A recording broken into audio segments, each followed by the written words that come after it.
Ya tukyawulirisa ebirowoozo bya gurupu ez'enjawulo. Olwaleero nga komiti ya ligo tubadde ne bibiina by'obufuzi nga FDC, anti ne parties ndala UPC zizene zituwa opinion yaabwe ku biru ya muganda waffe Lumu owa Democratic Party gyagamba nti no leader opposition alondewe mu parliament basobole okuba nga ebibiina byonna bifiiringa era biwulirisa nga bimanyi birina leader opposition ali accountable oba abawulirisa asobola okukolagana nabo bulungi. So tukyatambuza meeting zigendagenda mu maaso tubadde suppose kubeera ne Uganda Law Society naye tebasobodde kujja.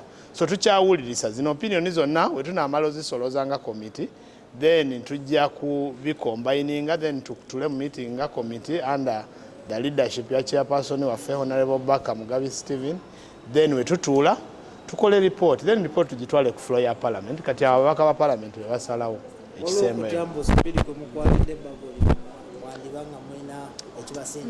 Tewali bago gye bakwata speed oba tewali bago gye bakwata mpola oba mpola wabula ekiriwo nti buli bago erijja libeera critical. Amateeka gatuwa nnaku 45 okubeera nga tuhandolinze ebbago nga liwedde era lino etteeka tuli kulihandolingira mu biseera kuba nga twagala kulizayo mu parliament. Tugenda mu kalulu akaseera akatali kawala bagenda kuleeta electoral reforms zonna zijja mu committee ya legal and parliamentary affairs. So tugenda kubeera ne pressure nyingi era committee esinga obeera busy nga tugenda mu kalulu ye committee ya legal and parliamentary affairs. So tewali muntu alina ekintu kyonna mu nsonga eno Honorable Lumu yagireeta era tugenda gikola mu bwerufu esobola okuba nga etuukira era tewali muntu atunulira muntu yenna mu nsonga eno wazira twagala kulaba nga twongera otereeza parliament yaffe eno gye tukoleramu.